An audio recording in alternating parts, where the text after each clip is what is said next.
is time for another installment of Hasbropalooza.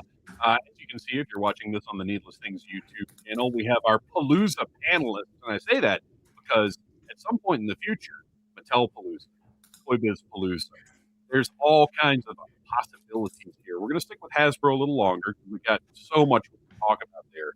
I mean, literally years of content. But we're going to have a lot of fun tonight. If you haven't checked out our first Hasbropalooza, it's available wherever you get your podcasts or on the Needless Things YouTube channel. Honestly, like, it's great to listen to, but to have visual aid stuff. Some of the stuff we have with us, but at the very least, we've got our little slideshow presentation that we do. But before we get down to business, who's here? Christian, you were first in the chat tonight. How are you doing? Introduce yourself. Tell us what you're up to. Yes, I am mildly outrageous. Truly. I am battling a cold, so it has taken away from my glamour and glitter and my fashion and fame. But I am here tonight to talk about Hasbro toys. Christian, I will take you at half glitter over most people with full glitter. And thank you. I appreciate. I know how it is to like be ill and feel like, oh, I got to do this thing now. So I appreciate you being here for this. Next up, our head of research, our resident wise man, Ryan Schweck. What you doing? What have you been recording lately over in your corner of the Star Wars universe? We've been over on old XQ Chapter 66 doing we've been doing a lot of Legends. There's not a lot of new books out right now. So we've got some Zahn stuff coming out, and we're about to do an episode on the new book that was about Star Wars Outlaws that they thought was going to be a big success and was not. But now we're going to read a whole book about it. So we'll see. Nice. Yeah. What if the book ends up being incredible and you're all like, oh, I want to play that now?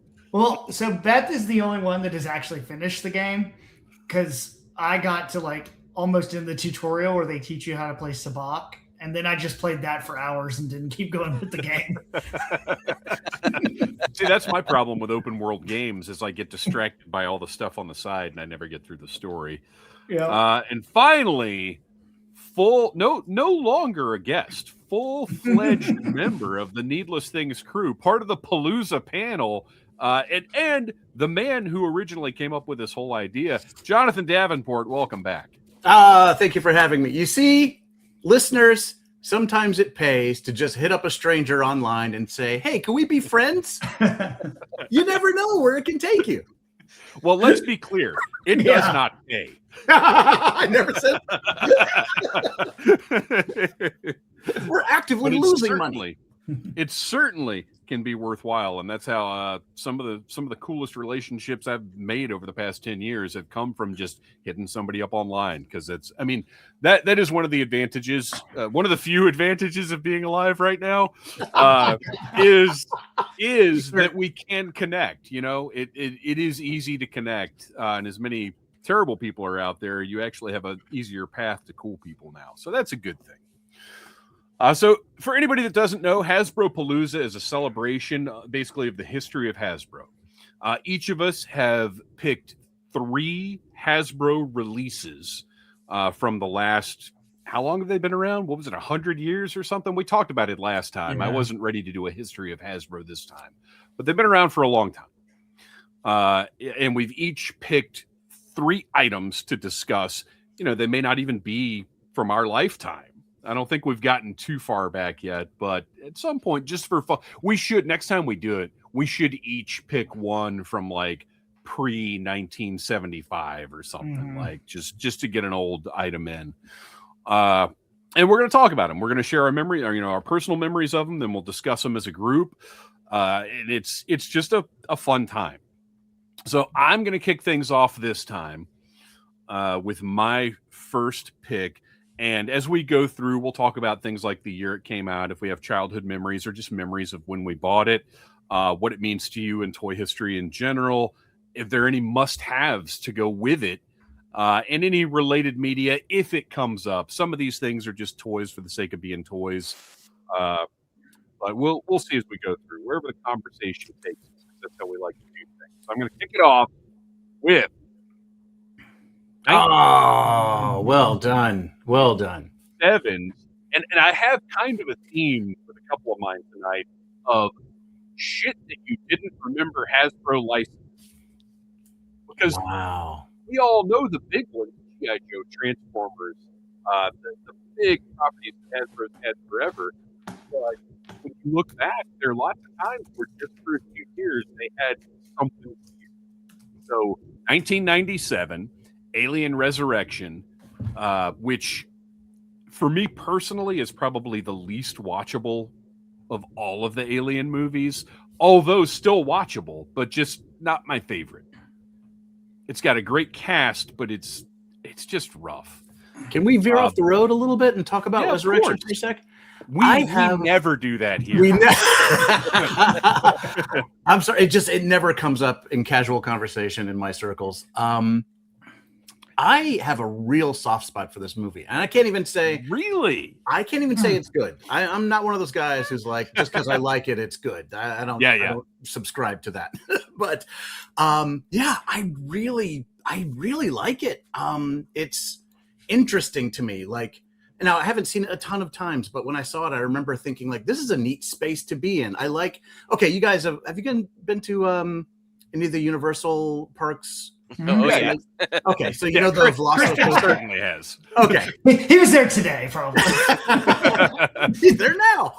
So you know the Velocicoaster. Yes. They had that bit where you're in the queue and like the heads are there and you're like every time I go through that, I can see how everyone's lighting up and it's really cool. And I'm like, that's from Alien Resurrection. Like when they had the xenomorphs like locked up and doing experiments on them. I feel like that's so interesting for that universe. And it's the same. I know it's post Jurassic Park, but it's the same message, the same like you can't contain a natural force.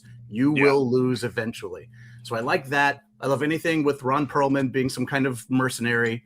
And I like and will openly admit am attracted to that version of Sigourney Weaver where she's got the Xeno DNA. Like, I love the way she behaves. She's amazing. And I also don't mind the thing being sucked through a tiny hole. I feel like that's some fun physics. Mm-hmm. So that's my argument pro Resurrection. I think the reason it frustrates me is because there's so much in it that is so cool, as you were saying. I love the hybrid, the newborn. Yeah. That gets sucked out the window. As a matter of fact, I still have that figure of that around here somewhere. But it just feels so disjointed to me as a film, and there are not as many problems with production as Alien 3, but apparently there were some things that made it feel a little janky. It looks great, and there's cool concepts, but just watching it, it's just, I think that's what's frustrating is I'm like, this could have been so much better, and it isn't. But fortunately, in 1997, it brought us this, or should I say, he's got this. Yeah. This is mine from, let's see. This never does what I want it to.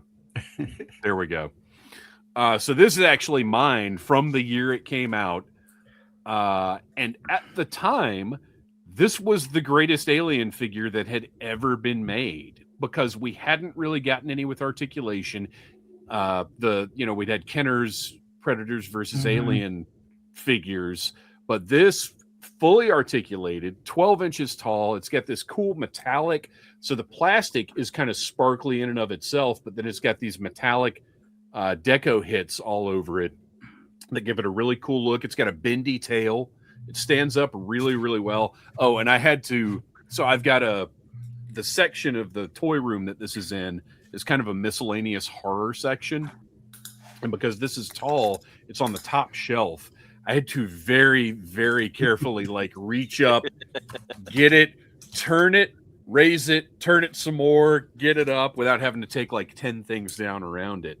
But this is perfect for your 12-inch Joes. Like the Joes that were coming out Hall of Fame stuff and even the Valor versus Venom in like 2002 or whatever. It's the right size for those.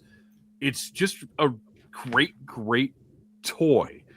Does not have extending jaws like so many other Aliens figures do, but just the bulk of it, the size of it, everything about it. This is to me kind of the ultimate generic Alien. Like when you think of this franchise, it's kind of just this. It's not any of the specific. I mean, it's closest probably to one from Aliens, but it is just kind of a middle of the road xenomorph. Like, okay, this could be from any of them, really. And there was wasn't there a translucent green exclusive version too that somebody that did? one? I think Maybe. so. I'm not positive. But yeah, it's just such a good figure, and it's one of those little licenses that Hasbro had for a brief time that a lot of people don't think about or remember anymore. I have such vivid memories of this line, and even to this day, when you go to toy shows, you'll find that call figure, Men in the Box, in like people's $5 bins. Oh, you can. I mean, you can get online on eBay and get this for like $20 right now. Wow. I totally forgot it was Hasbro. Yeah. Mainly because I remember the human figures, sort of like that lack of articulation. You know, that was very the smaller McFarlane ones at the time. The smaller ones were all like 5 points of articulation. Yeah, so that's why I was thinking that these were a totally, different companies. So my mind is blown right now. It is a incredible figure. Yeah. Well, the other on it, it's awesome. Yeah, I mean it's a great looking toy, and like I said, it's perfect for your larger scale Joes. But there was also an Alien Resurrection line beside this one that were smaller, and the sculpt, and like we were saying, there's only like 5 points of articulation on them, but the sculpts are beautiful. The colors are really vibrant. It's a great line, and they're all dirt cheap. So if you just want some cool Aliens toys, the Hasbro Signature Series stuff is a good way to get it. Killer. All right, next up, Jonathan, you are next in line, and you don't even know what order. Although we'll see. So let's talk about. That's the order. That's exactly where I wanted to start.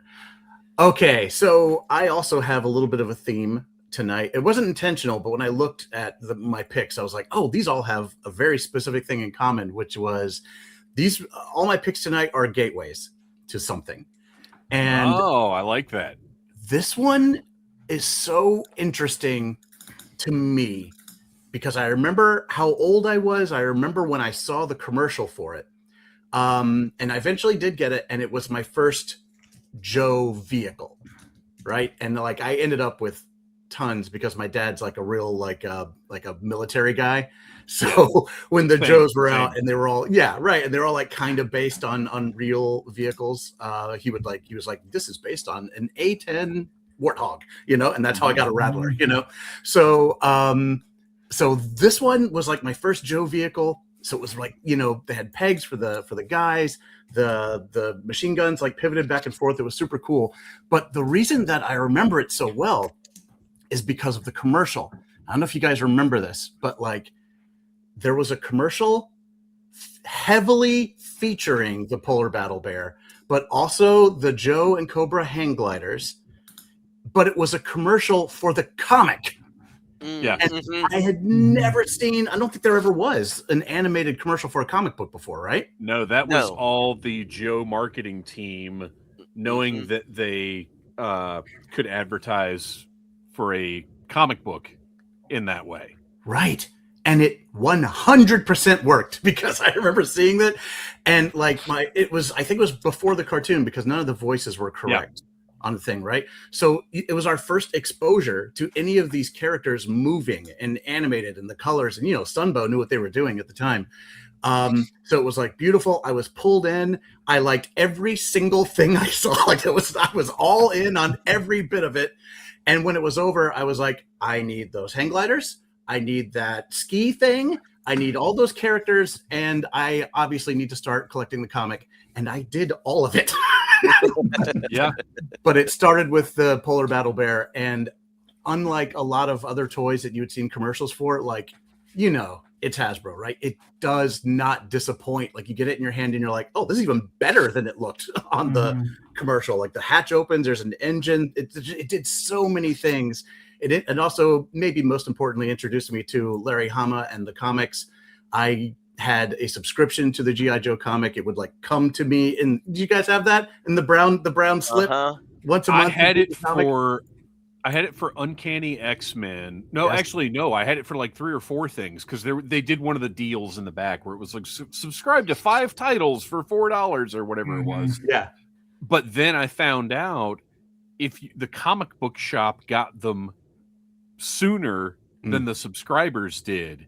So for like a year, I was getting my issues of all the X-Men titles like 2 weeks after the comic shop or something. Like, there was a significant delay. I was furious. I had a subscription to G.I. Joe, to Transformers, Uncanny, and Amazing Spider-Man. Those were my big 4. Nice. But yeah, anyway, all that to say, this holds a special place in my heart because it like pulled me into so many different cool things, all from just that one commercial, and none of it disappointed. So that's my first pick. Well, it's great. One, I love the Gateway story, but 2, I mean, I think this would probably be considered one of the Joe's signature vehicles. It's so recognizable, as you said, that piece of animation that it was featured in, and it's just a great toy. It's hand sized. It's not as big as a Vamp, but it's not tiny. It can hold 3 Joes. Like, it just is a great toy, even outside of being a great G.I. Joe vehicle. And a great candidate for the classified line. Oh yeah. For sure. Yeah, absolutely. We've talked about it tons of times on Audible Interlude. Like, not as surprising as the Fang that we haven't gotten it yet. That's very shocking. How did we get a dragonfly before a Fang? That's crazy. It is. That's a very good point. Although I will say the vehicles of this size that we've gotten have almost all had like repaint potential thus far because they repainted the Ram, they repainted the Trouble Bubble. But this is kind of, well, it comes in snow color and that's about it. It's true. It's very true. All right. Well, Christian, you are up next. Let's see. Hey. Your first pick. Oh, perfect, because this is who I wanted to start with. Good. Okay. So, listeners, picture it. 1985. There is no more Star Wars unless, you happen to know someone who has 16 millimeter film. I don't even think they were out on VHS yet. No, not in at 85. that point. So you had the Marvel Comics, you had your imagination with your action figures, and then what I think is one of the greatest cartoons ever, or cartoon blocks ever created. You had the droids and the Ewoks. I am an unembarrassed fan of the Ewoks, not just the cartoon, but the characters in the movies. I love these furry little critters. I made it a point to, once we got a VCR player, I taped these as much as I possibly could. And, pre-internet days, you only have your circle of friends to kind of determine what's cool, right? And what's not. And as I got older and I started working in comic shops and going to conventions, I learned, wait a minute, there is not this warm fuzzy spot for the Ewoks cartoon. Like, legit blew my mind. Because I don't know, unlike any other characters from Star Wars at the time, they also had 2 live action TV movies. I mean, to kid me, the Ewoks were everything. So we go through the Kenner Power of the Force Renaissance. Hasbro buys Kenner. We're getting figures left and right. We start getting random figures of the most obscure Star Wars characters. And yet, this little section of Star Wars continued to be ignored. until 2012, when Toys R Us put out an Ewok box set. And it was literally just called Ewok box set. And I went to every single Toys R Us within an hour's drive of central Orlando in order to locate this, because I needed my Princess Nisa figure to go with my Wicket. They made her absolutely cartoon accurate. If you didn't like the cartoon, they gave her an alternate hood that would make her look more like an Ewok from, Return of the Jedi. But no, this is how she has been displayed. I look at her and I can just hear Cree Summers' voice. It brings me all kinds of happiness. We did also eventually get a Wicket, as you can see in my one photo, if you're looking at this online, in his cartoon accurate outfit. Is that the one where they were swappable? Wasn't there a Wicket that came with both hoods? This is the first version with the vintage collection, and he came with both. But I was like, I have a ton of Wicket figures. Right. This is my Wicket. And I still think that there is so much untapped potential. Could you imagine taking the vintage collection detailing and putting out Duloc figures? Swampy green monsters. Like, to me, that is so Star Wars. Well, I'm honestly kind of shocked that, as weird as they were getting at one point, they didn't get to that. But here we are, and we still don't have a Latara. We don't have a cartoon accurate Tebow, and these are all figures I so badly want in my collection. But again, I love my little Nisa, and oh, there it is. Hang on, we got to put the correct screen up. It's important to have that in-person shot. Oh, excellent. Oh, that's great. I not only say it, every year for Dragon Con, I pitch an Evox panel to my co-hosts, and every year they say no. I want to have the Ewoks Palooza, if you will, the cartoon, Caravan of Courage. Let's do it. Because with the one time when Beth was like, if you ever want to come on the podcast and talk about Star Wars, let me know. And I said, oh yeah, let me on. And let's do a retrospective of the Ewoks cartoon. And she, without missing a beat, she goes, no. Yeah, they turn me down every time. So, Chad, one of your co-hosts, Ryan, years ago, when we were still doing the Needless Commentaries, he was in town, so we let him pick so he could come over, hang out, and do a commentary. And he picked Caravan of Courage. No, wait. What's the first Ewok movie? Battle. Wait, no. Battle for Endor. Well, whatever the first one was. And we all regretted it. That is not my wheelhouse. I love some Ewoks too. I'm not an Ewok hater. As a matter of fact, I at some point 20 something years ago, it occurred to me like they were going to eat Han and Luke and Chewbacca. These are little savage cannibals, and also they defeat the Empire, which is great. There were heads. There were heads in those helmets. There were heads in there. Yeah, like, those heads went somewhere, and it's in Wicket's belly. Yeah. What I wanted from the sequel trilogy was they have like a montage at the end of like, oh, all the planets are free, right? And I could see it in my mind. I thought for sure they would cut to like just one shot of Endor, Ewoks cheering, but there's like a golden C-3PO in the back that they still worship. It's still their deity. Like, I wanted that so much. Is that so much? I love that. And I'm actually kind of shocked that I don't know. I haven't read all the fiction, but that seems like a great, Tales from the Galaxy. Mm-hmm. Somebody left off, right? Yeah. Somebody like leaves another protocol droid on Endor or something like that. There's a story right there. I thought you were going in a completely different direction with that. I thought we were going to go to a shot of indoor because in the toys we got the Ewok catapult, we got the Ewok battle wagon, we got the hang glider.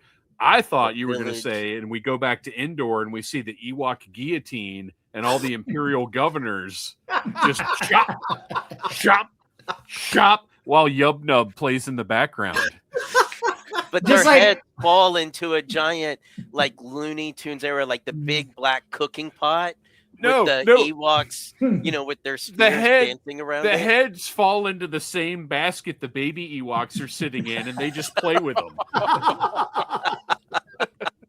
Just roll them back and forth. Yeah, just stares blankly in the camera and goes,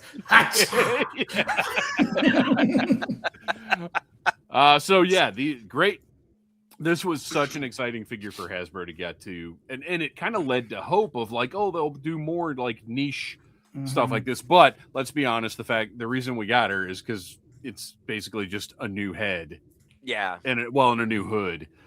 Like, it was convenient, and they re-released her, I believe, a couple of times.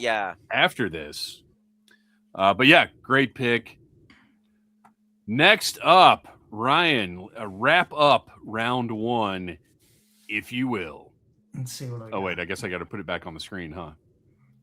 No! There he is. I picked Dave. There we go. Ooh. Everybody's going to be disappointed. Snarl. Oh, you may notice this is not the picture that you sent to me. Throughout the rest of this, a couple of you may notice that these are different pictures from what you sent, because we had a couple that, I tried to use one that was a WebP file, which every once in a while that gets me, those stupid WebP files. Yeah. And then there was one with a copyright. So I had to switch out a couple of images. So if one pops up that's not what you sent me, that's why. So anyway, sorry. Ryan, please. Yeah, so G1 Snarl came out in, 85? And at the time, I was also 5, which was, that is prime. I love dinosaurs and robots. And the mixture together was just unbeatable.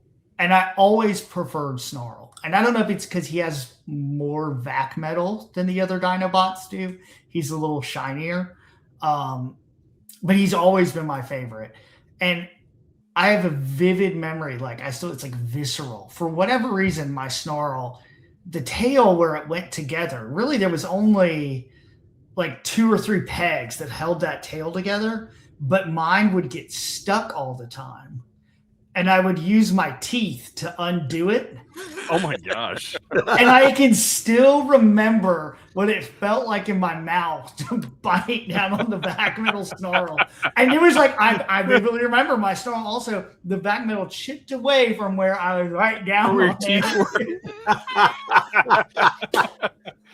I love this image of savage 5-year-old Ryan just gnawing on a dinosaur. That's such a great pick too. It's very magical for me because I don't think I owned any of the Dinobots growing up. I collected them since then, but at the time they were very exotic anyway. And some of my friends who had Dinobots would bring them on the bus and I could play with them.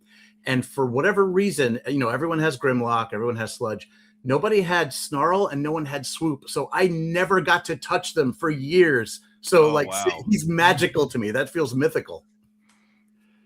Yeah, this is one that I've I certainly, the only one I had when I was a kid was Grimlock. I think I might have had a Swoop later that a friend of mine gave me. As a matter of fact, it might have come with all those mask toys I got. But anyway, I didn't have Snarl until a later reissue. Oh, it was the Gestalt that they did. Oh, where you bought the Dinobots all combined to form one really shitty looking large robot.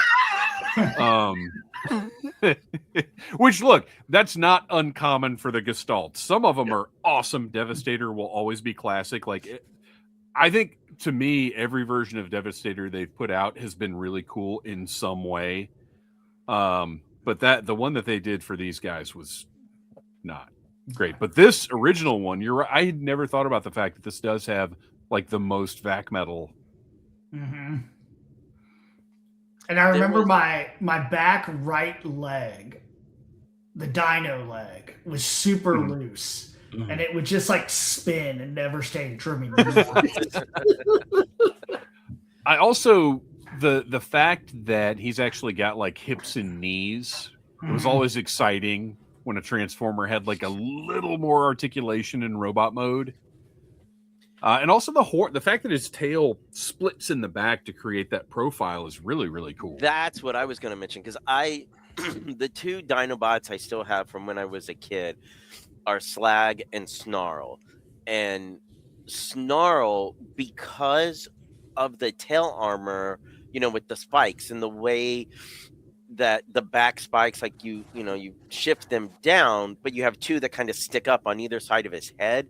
Like, kid me thought of him more as like the samurai warrior of the Dinobots, because he had armor compared to the others, Oh, yeah. because the others you would open up more or less like, their chest, right? And it would form those wings on their backs. But to me, that was always sort of like flimsy. And here he was, this big tank with a sword.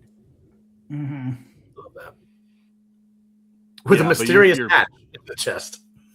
Yeah, you're right. Those hatches They that all had American little kids just didn't understand.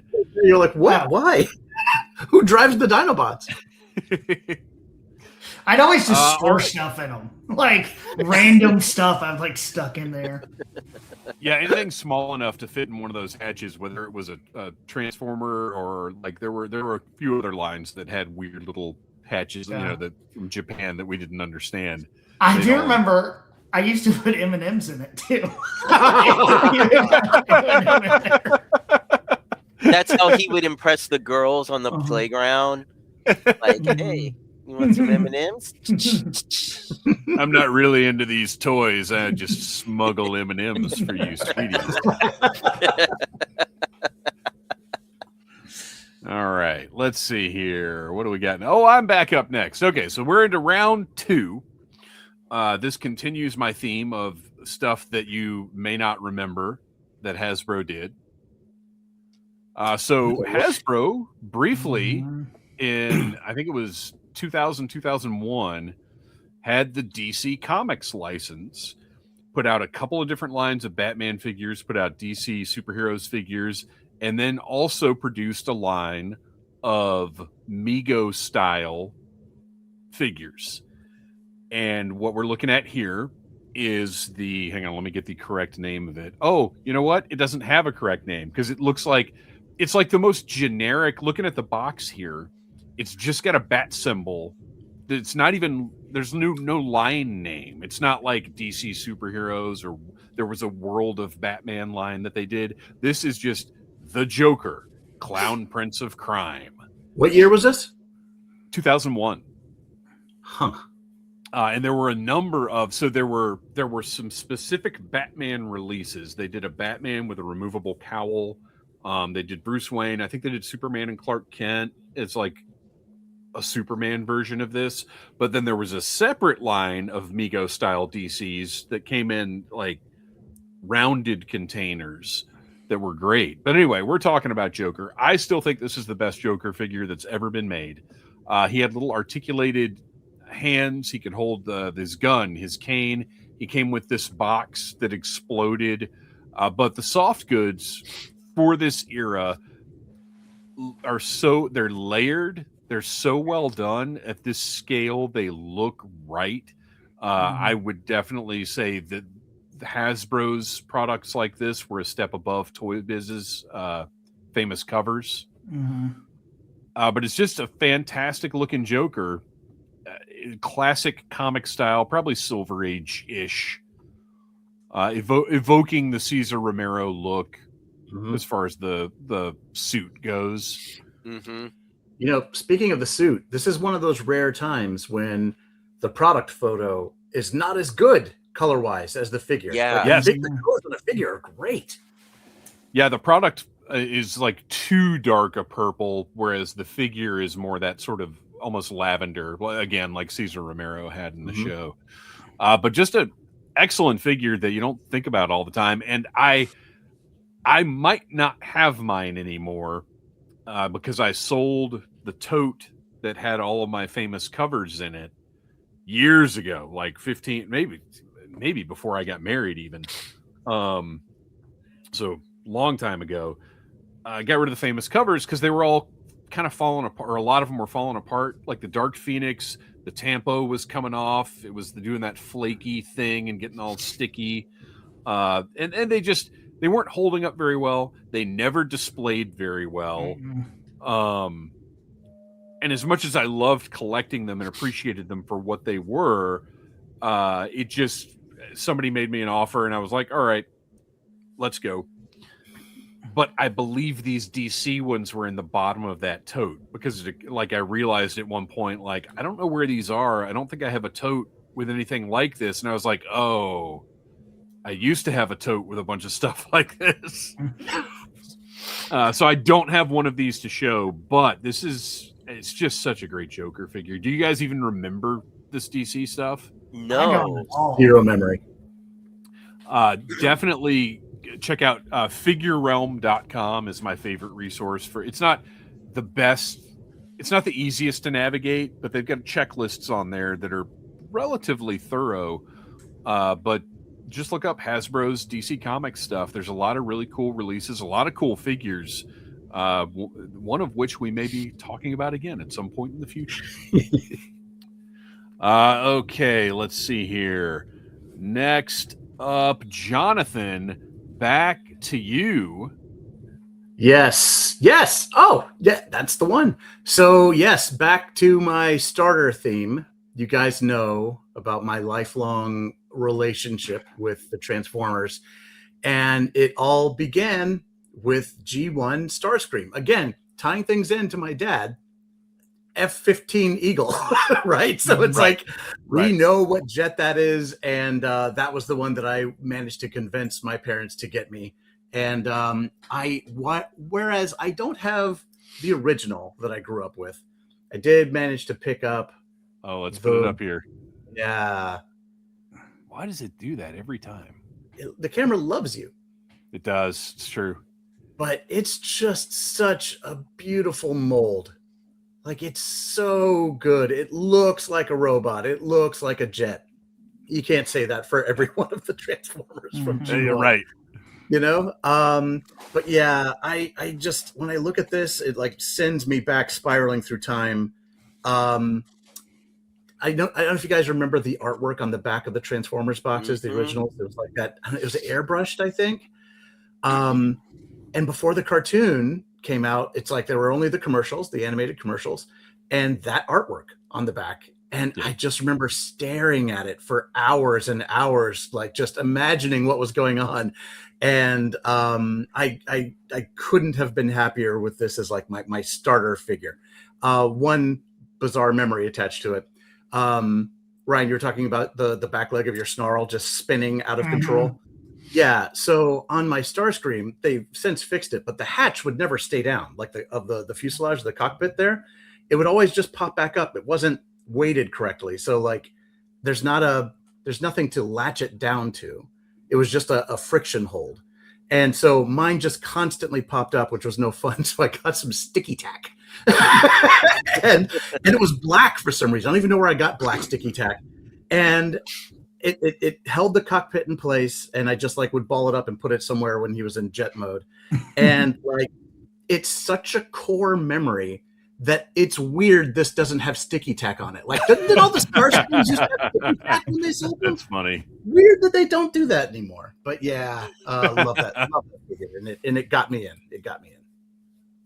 Yeah, it's well, and that all of the Seekers were, to me, sort of some of the showpieces from Transformers. Well, especially with, by the time Top Gun comes out, these jets are everywhere. And at that point, we had the Transformers cartoon that had given the Seekers personalities. But you're right. It looks great as a jet. It looks great as a robot. And the fact that the fact that they got so much mileage out of this tooling, I think speaks to the success of the design. And to this day, whenever a Thundercracker comes out, you're like, okay, here we go again. 5 more guys. But yeah, trademark. I kind of like the Battle Bear, like trademark Transformer. Yeah. Probably a top 5. Like people are like, oh, recognize that. Yep. Okay, Christian, you are up next, and let me explain. So the pictures that you initially sent me didn't work and didn't feature the product. And as I was searching for a suitable figure to represent your choice, I came across this. Yes. The gem, Le Waterbed Nouvelle Vogue. Yes. So we're going to talk about this for a minute. Yes. So one of the things that I always try to get across to people for the gym toy line, and I get it. People say that if it has rooted hair, it's a doll. But at its core, Jim was a toy line because all of her play sets doubled as other things. So well, this blew my mind because at first I saw the waterbed and I was like, Yep. oh, cool. It's a doll waterbed. That's Yep. so 80s. The design is great. But then I saw the little it pop-out feature. transforms. It transforms into an actual working mini keyboard, and it came with sheet music, so you could play. I see what you did there. Waterbed, sheet music. Yep. But you can play the gem theme song. What? Like actual push the keys, and each key made a different sound. Yep. That is bonkers. Yeah.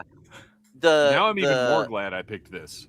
The radio station playset transformed into a guitar that had a speaker with a microphone, so you could I sing remember along to that. the gym tapes. Mhm. Like Gosh. that's the thing is that you know, well, first off, let me say lifelong obsession with the gym cartoon. It was part of the Super Sundays.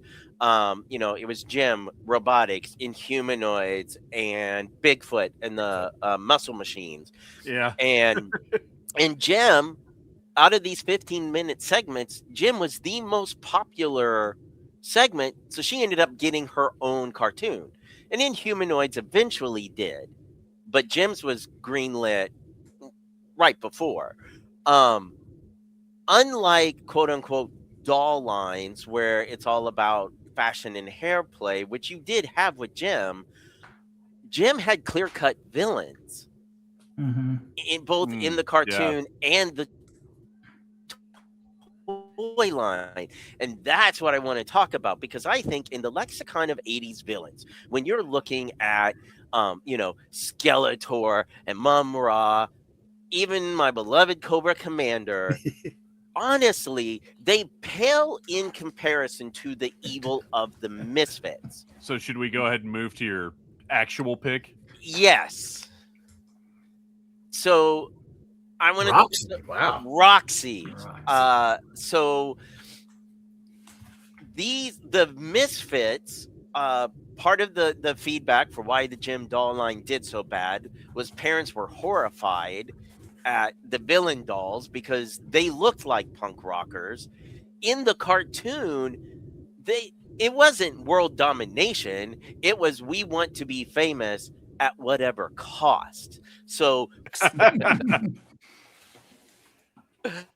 so you know, parents thought they were scary. And Hasbro meant for Jim to really take a chunk out of the Barbie market, to the point that Barbie had to greenlight Barbie and the Rockers and manufacture it in under a year's turnaround time.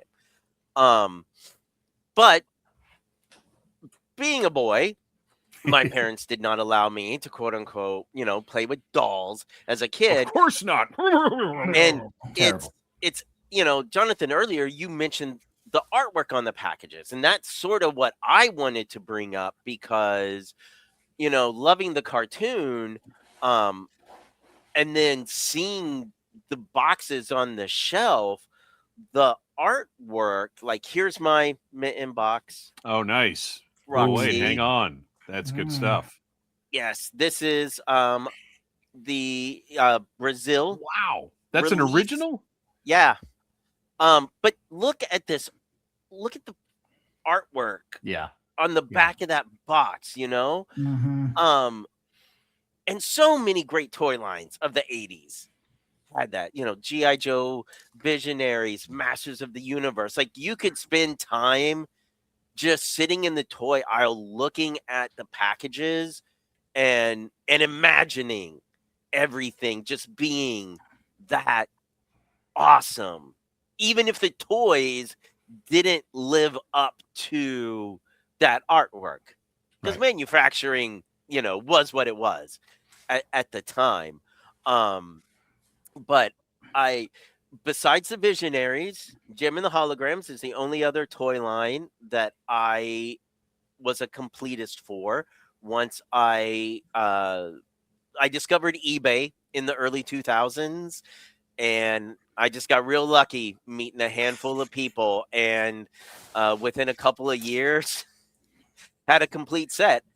Also, I being a customizer, being someone who loves to open their toys, you know, ones that I have doubles are the ones that I keep in the box, but I have saved every single package from this toy line that I have opened, and they're all in totes because every now and then I just want to, you know, check out the artwork. And Jim fandom was very lucky to discover the artist that airbrushed and painted the packaging. Her name is Sharon Nettle, and she actually came to Gem Con a few years ago, and she brought the gentleman that was one of her models for the painting she did of Rio, and she was explaining to everyone how, you know, they made mock-ups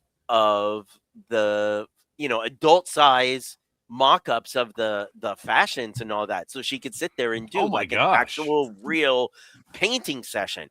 And obviously you can't get that with something like G.I. Joe or Masters of the Universe, but I just found that so fascinating, and I lived out so many stories in my head as a kid, just sitting in the aisle, the toy aisle, looking at this artwork. And, you know, people make fun of the original Gem dolls. They say that they look like drag queens because they have these really large heads. But they had more, just like G.I. Joe, they had more articulation than any other doll out at the time. Jim herself had electronics. And that's the other thing I've always told people. If you like Dazzler, the Jim cartoon is Dazzler done right. Yeah. And Totally it's, I think that with the comic that IDW did a few years ago, with all the interest in Cold Slither, I still feel like there is so much untapped potential for Gem to be a crossover toy line. Because as an adult and getting into fandom spaces and conventions, this is a cartoon where I discover a lot of guys going, oh yeah, I loved watching that as a kid and remembering the music. So it may have only lasted 2 years on the toy aisle, but it has a very hardcore fandom that has stayed dedicated to it, and it seems like over the years the fandom keeps growing. I can second that. I wasn't a Gem toy collector, but I loved the show. Loved it. I did too. And I remember really enjoying like one episode. I don't think it was an arc. I think it was just one episode in particular where I think it was like, wasn't it like Kimber and Stormer like split off and became their own team? Yes. oh my gosh, I love that. I love when the stinger The shows up. I love the whole episode that- thing, top to bottom. Birthed fan fictions for years and years and years. They were the original Harley and Ivy. Absolutely. And just as a side note, that art, I hung out with those girls in my 20s at MJQ. They look just like that.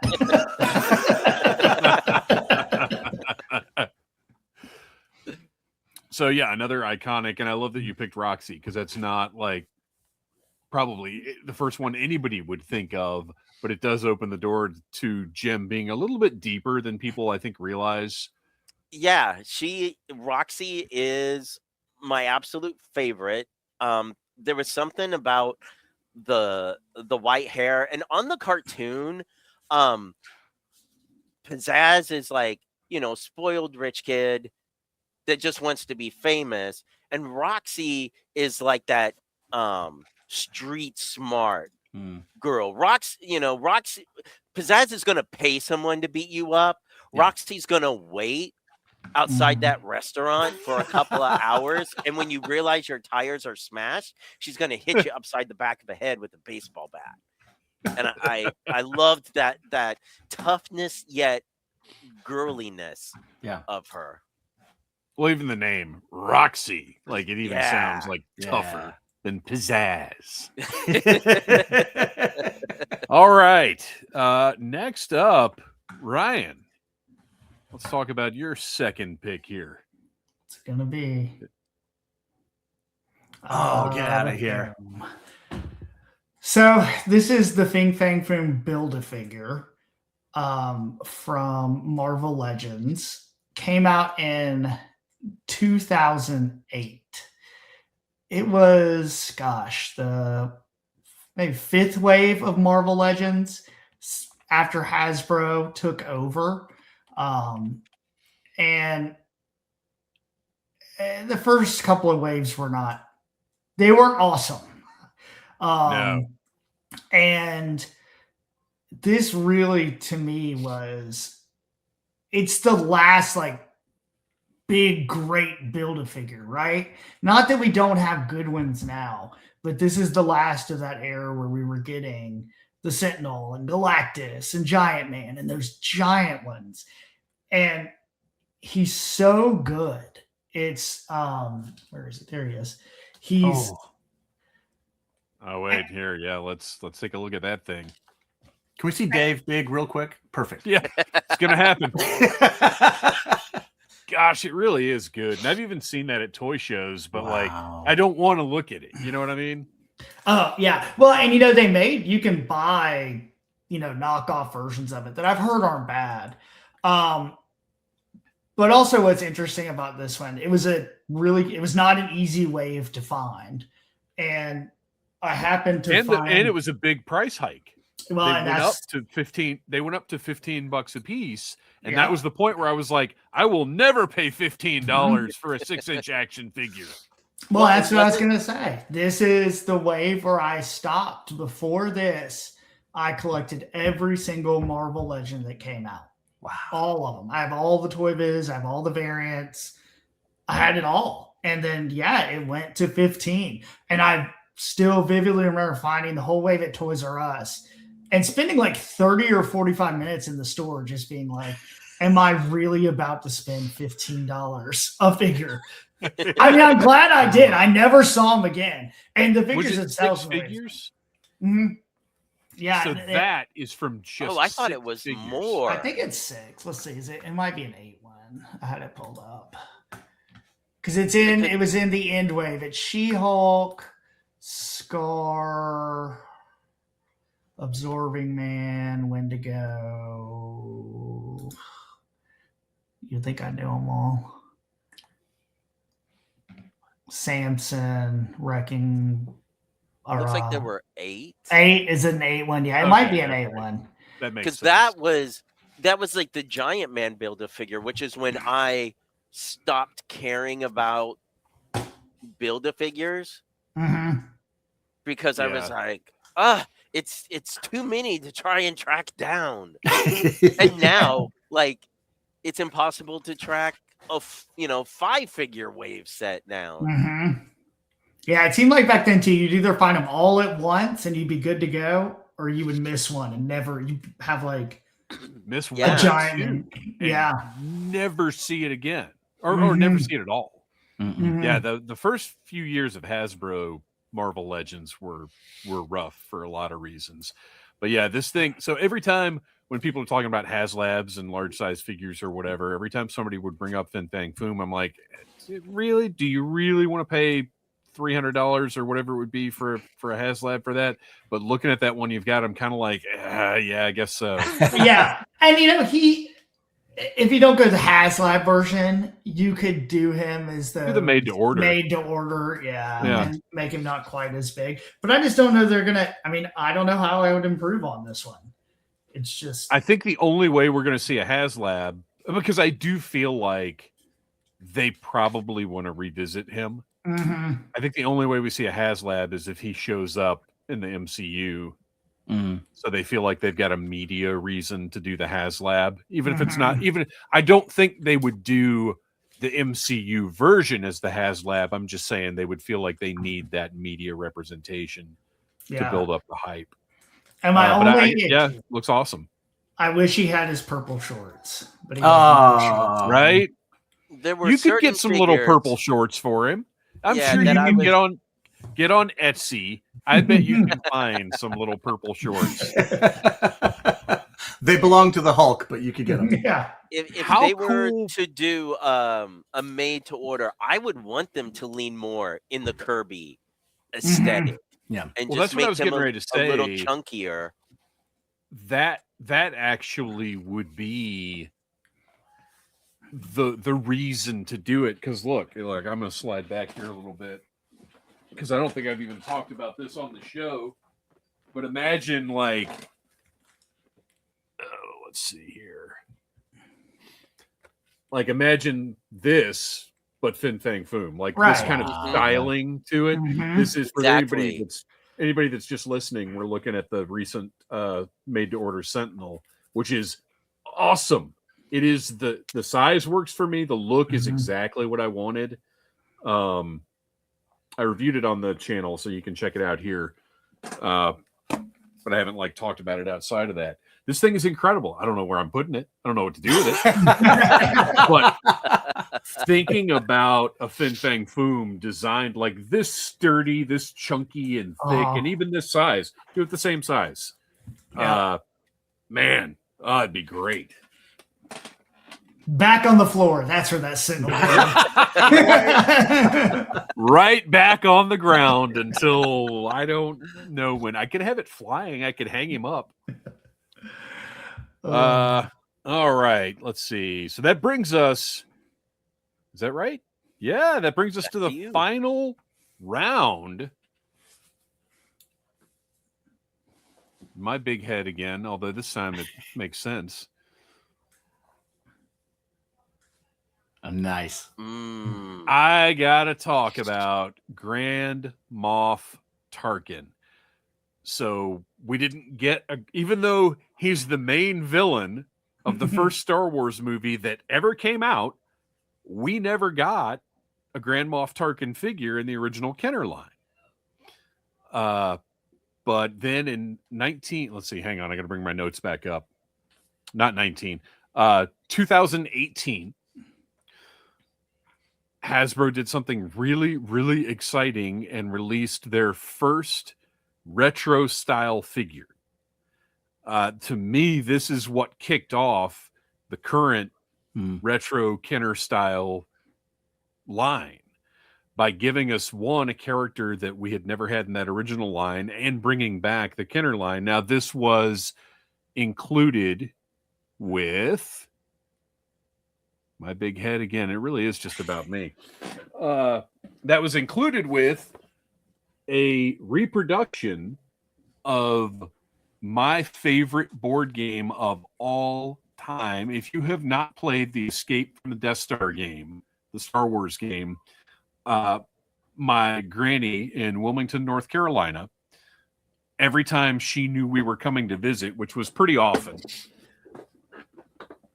she would go around to the yard sales the weekend before and just buy up all kinds of stuff. and we had the Gilligan's Island game, the Scooby-Doo game, all these board games that I wish I still had.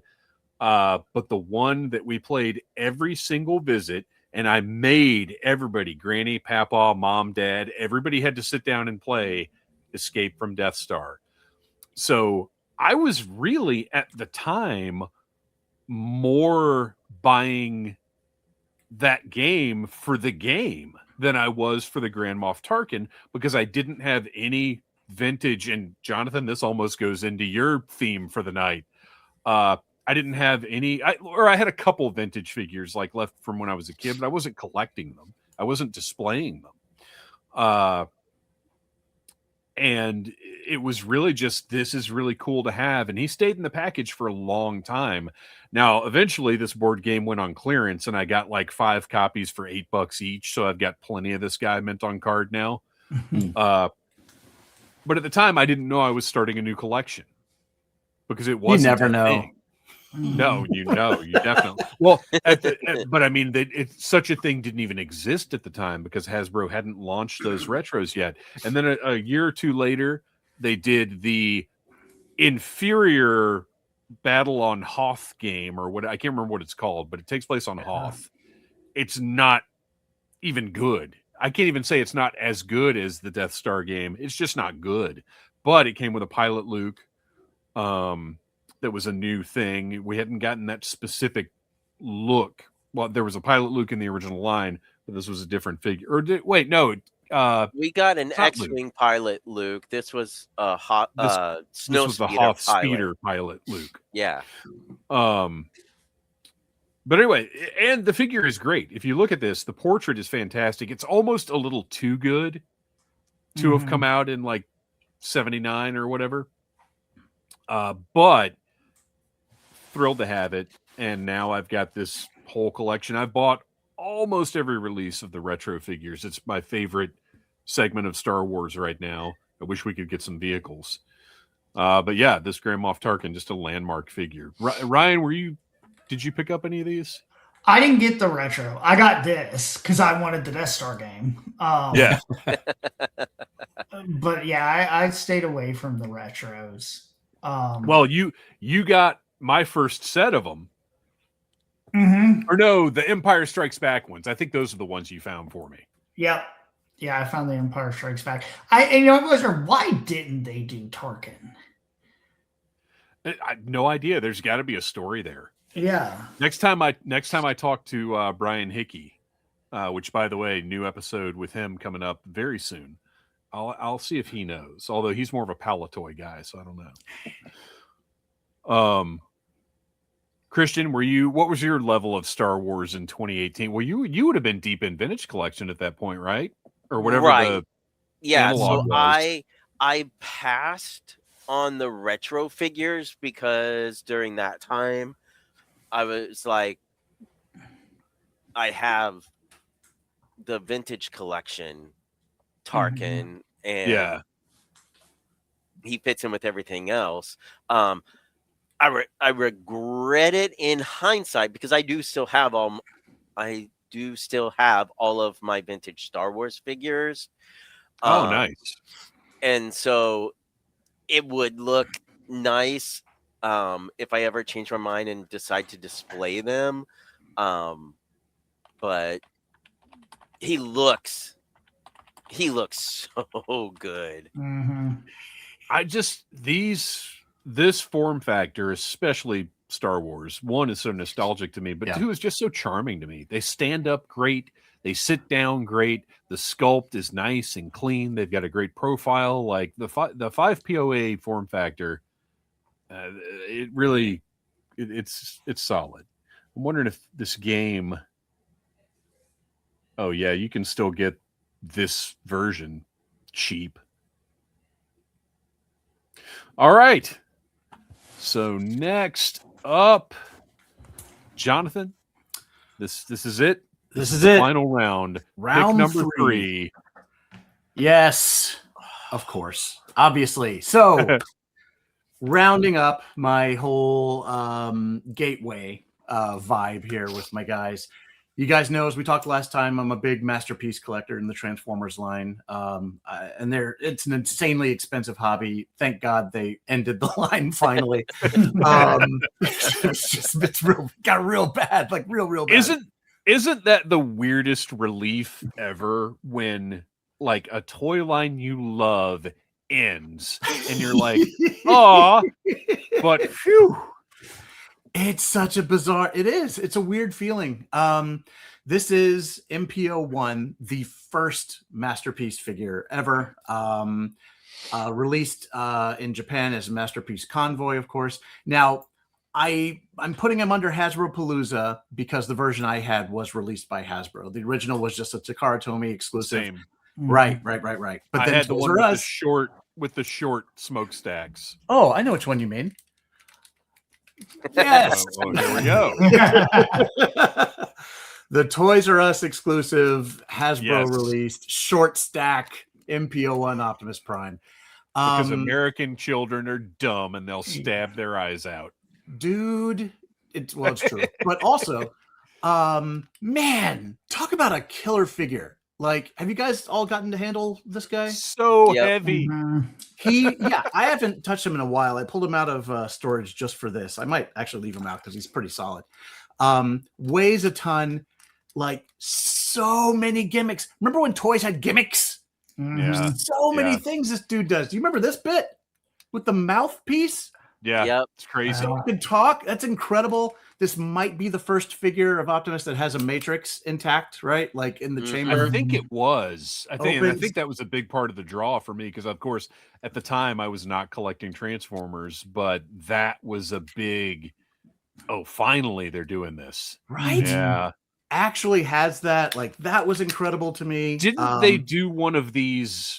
What didn't one of the later releases? They designed it so he could actually hold it. Yeah, Yeah. absolutely. Because that was one disappointing thing about that one is that he couldn't. It's true. But like beyond all that business, like he's just a cool robot. Like you guys remember, he's got like tricep pistons.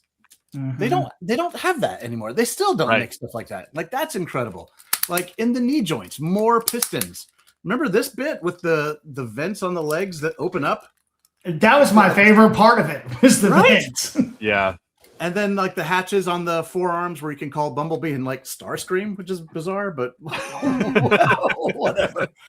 And of course that opened up my mind to the whole idea that like the Transformers could actually be engineered to look kind of like they did on the show and still turn into a very accurate alt mode. And It just takes obviously you 45 minutes to transform it. Right. 45. Yeah. Well, this one's only like 35. Yeah. So that's not... But yeah, like and like this just kicked off like thousands of dollars worth of collecting that I've done over the years, you know? So yeah, this was the gateway. This was the hey kid, you want one of these? You'll be hooked for life. And it was true. But I do love it. And I just love old, like I hate to say this because this makes us feel like ancient, but like he feels like an antique. Yeah. Like he's heavy. He's mostly die cast. The tires are rubber. It feels like it wouldn't be too weird to see this in an antique shop and be like, oh, the greatest toy ever made. Fantastic.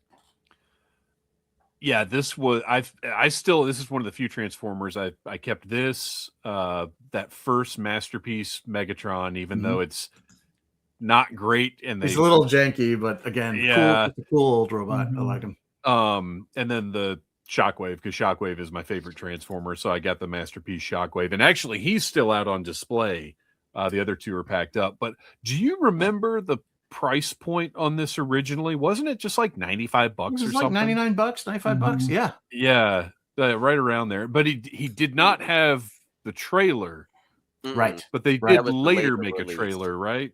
Yeah. And now I have too many trailers. They're all just stacked in the other room, and I don't know what goes to what. It's awful. I bet Noel is in the same situation with as many Optimuses as he had, because our buddy Noel from Audible Interlude is specifically an Optimus collector. Oh, I like that. So he's probably got a pile of trailers hidden somewhere.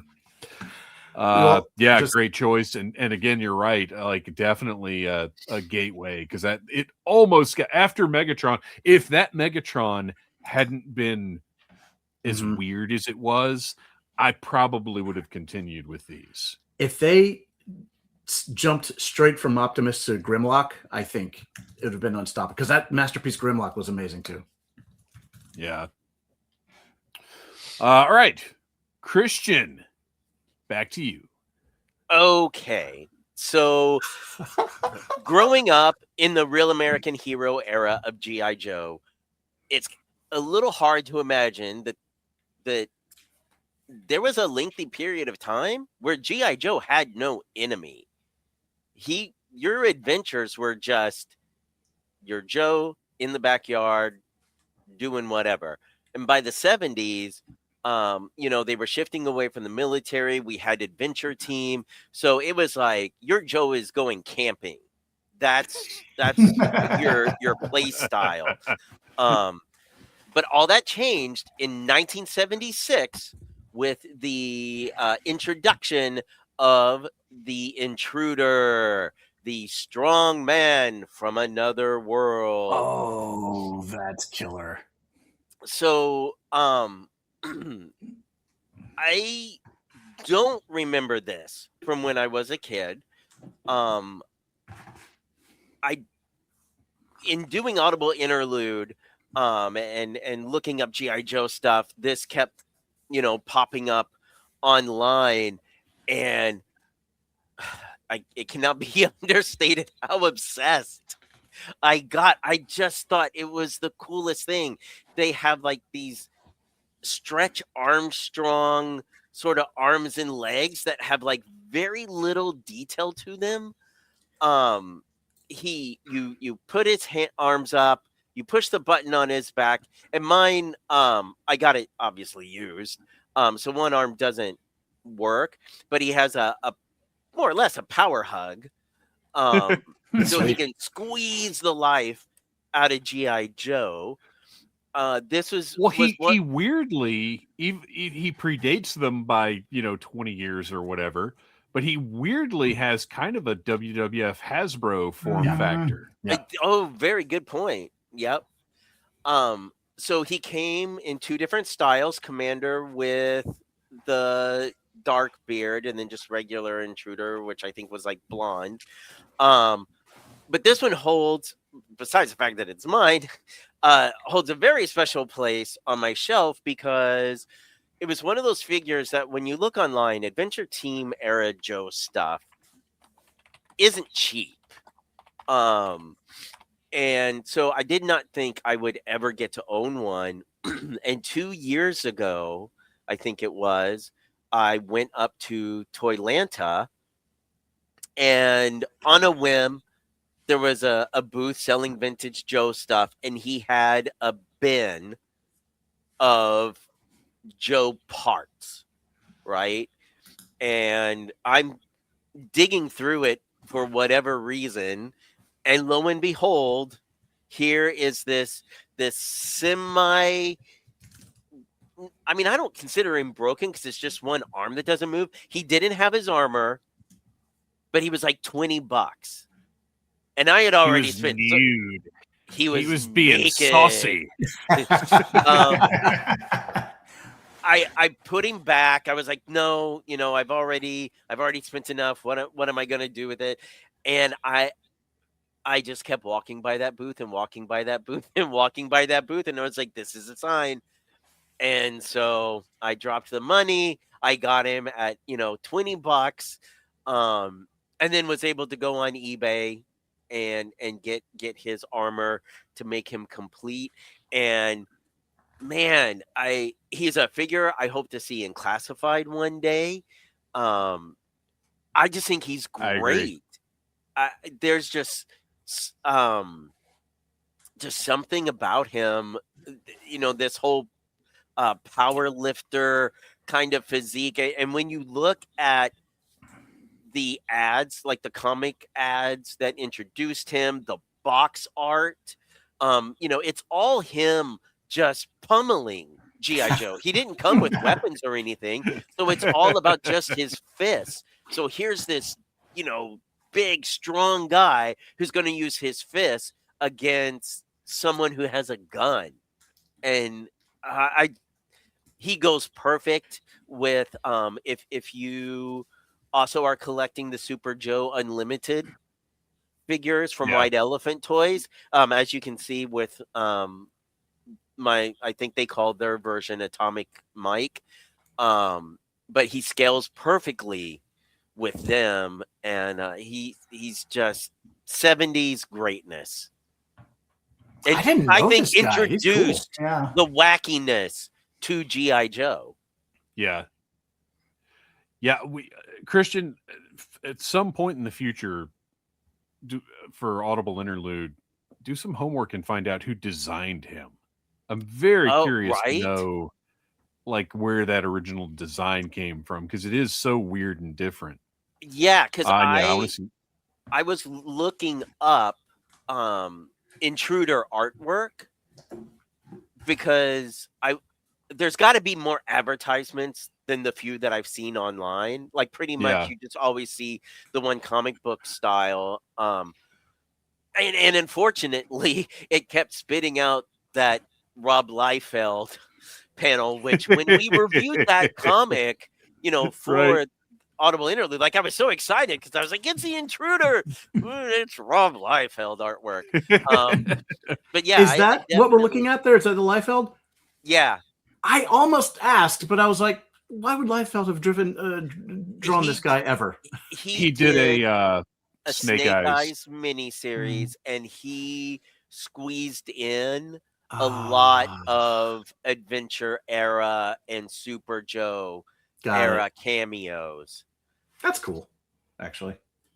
Yeah, it definitely is. Yeah. All right. Well, this is it. This is our last pick. Ryan, I hope you've got something hot to bring us home. Let me get ready for this. Oh, well, wait. No, hang on. Before you do that, I can actually help you out here. Because as soon as you picked this, I was like, oh man, that's a great toy. It's such a fun vehicle. I've got one. It looks so cool. Doesn't take up a whole lot of space. It's really fun. Oh, wow. Hold on, my arms are getting tired. Is this the episode where we have things that are so big you only keep them on the floor and you don't know what to do with them otherwise? Yes, it is. This is the episode where we learn Schweck is a size queen. All right, I'm going to put it down. So, Black Series had started in 2013, and it was the line I had been waiting for. I had you were moved to 6 inches. I was so excited for the Black Series. And then in 15, they put out the first vehicle, which was, unfortunately, it was the First Order TIE Fighter, but it was a 6-inch TIE Fighter. And for what it is, it's so great. And I think for good or bad, I was so excited about where they were going to go. The sad part is it didn't go well. For anybody who wasn't paying attention, 11 years ago, this wasn't like a HasLab. This went to retail. Yeah. Retail. And I tried to find a picture. There is a picture of me the day this comes. I had ordered it, so it got delivered to my house. And there's a picture I made my wife take of me, holding it up, I am as happy as can be. I'm sure my wife is behind the camera being like, why did I marry you? And why are you so excited about this? It just looks so good, and people still when you see it on the shelf, it's so big, it's so detailed. But at the same time, it was also a dead end. We've never gotten anything like this big again. And I understand, it didn't sell very well. It retailed for $160, I think, when it came out. You could find them on clearance. It was expensive. Like It for was. the time. Mm-hmm. Do you think it would have done better if it wasn't a first order ship? Probably. Yeah, I think that definitely hurt it. And I think somehow Hasbro did not learn the lesson from that.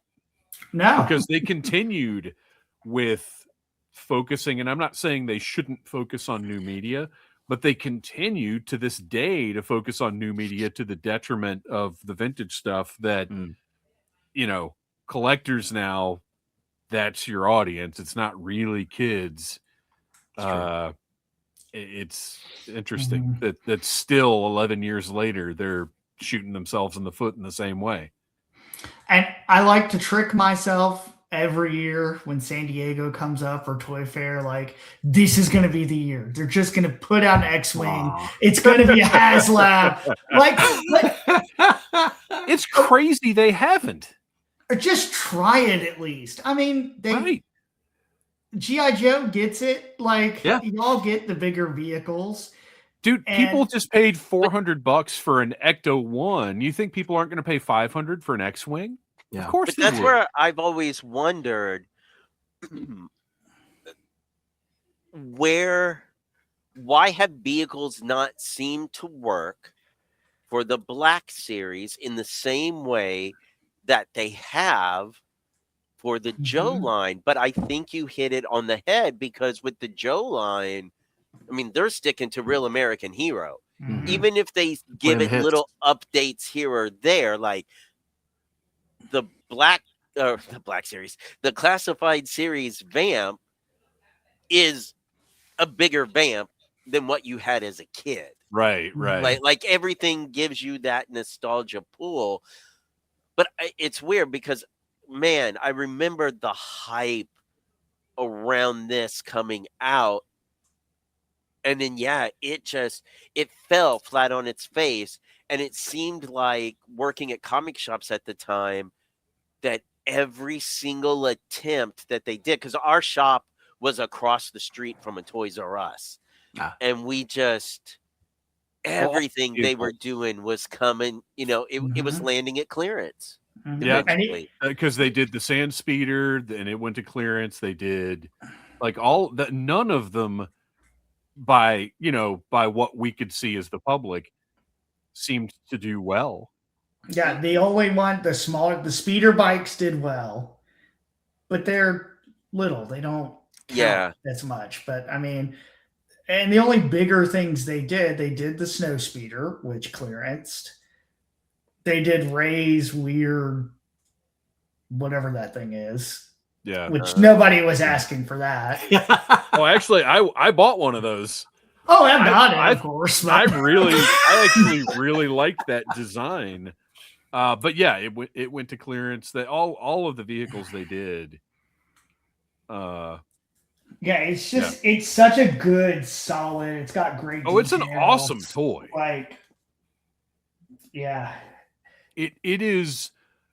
It's a toy that anybody that owns it should be thrilled that they own it, because it's great. Not quite as portable as mine, but it's a landmark toy. It definitely is. Yeah, and of course I store it on top of one of my toy cabinets, so getting it down was. I'm not looking forward to going and putting it back up there. Your wife is like, Ryan, is the life insurance up to date? Well, that is all the Hasbropalooza 2 we've got. We'll be back probably in a little over a month's time, if not a bit sooner, for probably one more Hasbropalooza, and then we'll look ahead and maybe try some other companies. I think a Mattelapalooza is a must. There's no way we can not do Mattel. They definitely need to come to the party. So before we go, well, actually, first, let's do this. What was everybody's favorite thing that we talked about? Like, what was the thing that was kind of the most fun, or if you don't have it, like, oh, I wish I had one of those. I'm very comfortable saying that the Fin Fang Foom, I think, is the jealousy maker, the wow, that is something not everybody has, and just a cool, well done toy. Like, I think that was my favorite out of what we talked about. I am gonna go with Intruder. I never heard of that, and I'm a Joe guy, and I didn't know this existed. I feel like my mind's been open to a whole new alternate universe of Joe villains that I didn't even know existed. Like, I'm mildly familiar with the Adventure. Is it Adventure Force? Adventure Team. Adventure Team. Adventure Team. G.I. Joe era, but not like way into it. Like, I had the record books and stuff like that. Look, Right. that was Gore, Look Up Terron. That was me. There's a lot of good before- sci-fi stuff. Yeah. Before we started doing the show, doing Audible Interlude, like, I didn't know anything about any of that. I barely knew anything about like 88 to 94 Real American Hero, because it just wasn't my era. So it's been a learning thing this whole time. Christian, what about you? Yeah, And you can pick your own. That's fine. No, honestly, every time I see that Fin Fang Foom, it's the same when I see it at shows. I am always just like, it is so massive and awe-inspiring when you see it in person or through the screen like this and not just a photo. So well, and so proportionally interesting, like the fact that they went with that really long neck and it's not the classic Kirby proportions that we'd probably want to see in a new one, but it is a very toyetic design. Yeah. Ryan, are you going with Fin Fang Foom? Does Jim's waterbed count? Actually, yeah. You know what? Because I'm fascinated. There was a waterbed and a real working keyboard. So when we do not normally two Hasbropalooza, things that you would want to mix, right? When we do Hasbropalooza 3, I will show it as a follow up. Yes, it's actually right out in my living room, on one of my pop shelves. I will save my additional questions. Interesting. My pitch is so when Hasbro, if Hasbro ever gets it together and does their Hasbro verse, and maybe they're starting that with the books. I would love to find out through some whatever that the person who invents in the world of Hasbro gems transforming things was like the primary engineer behind Mask. Just stuff that turns into other stuff. It's useful, and then it's useful in another way. Well, and that's also I want to know what is the name of the transforming waterbed? Which character is that? Well, we've had a blast talking about Hasbro once again. Before we go, everybody's got to say what you're up to right now, where we can find you online. Jonathan, we'll start with you. Cool. Well, you know me, I'm always drawing shiny pants for fighty men. So I recently joined Team Cody, so I'm working on Cody Rhodes stuff, and you'll see my next contribution to his gear at Elimination Chamber. So be on the lookout for that, and you can always find me on Instagram at Davenport. Ryan, what about you? What episodes you got coming up? Where can we find you? You can find us on all the different platforms under Execute Chapter 66. It's a Star Wars Book Club podcast. Do that with Chad and Beth, who were recently here on Needless Things for the Best of 86 episode. Yeah. And yeah, we've got some EU. We're trying to finish up the X-Wing series and getting closer and closer to some not great books, but we're still going to do it. Way to sell it. Way to sell it. Sometimes the episodes are better when the book is bad. I think any podcast you listen to, the tendency when they're discussing something not great is it gets more entertaining. Like the best How Did This Get Mades are about the worst movies. Yeah. Mm-hmm. True. Christian, what are you up to? I have no idea. Well, Well, you can see my toy photography on Instagram under the name LegionCub. You can also hear me every Friday or see me every other Monday with the Audible Interlude team, where we talk about all things G.I. Joe. And correct me if I'm wrong, but I do think we have a live stream coming up here soon. Our next live stream is February the 16th on the Needless Things YouTube channel at 8 p.m. Eastern. Put it on your calendar. Come hang out with us, talk about G.I. Joe. We engage with the chat a lot. It's really kind of the core of the live streams. So be sure and check that out. And also follow Needless Things channel on Instagram. Toy photography. It'll give you updates on what reviews are going up when. This week on the channel, I reviewed all of the Mezco 5 Points Batman 89 stuff. Last week, the Batmobile went up. The figures went up this week. And tomorrow, I meant to bring him over here. Tomorrow's review, actually, this will be in the past. Thursday's review was of the major Big Rubber Guys, Kurt Sloan from Kickboxer, but it's dancing Kurt Sloan. It is an incredible action figure and a highlight of my collection. So thank you, everybody, for hanging out, talking about Hasbro. Everybody watching or listening, we appreciate it. Be sure and spread the word about Needless Things. And until next time, buy what you like. Smash that like button if you like Needless Things.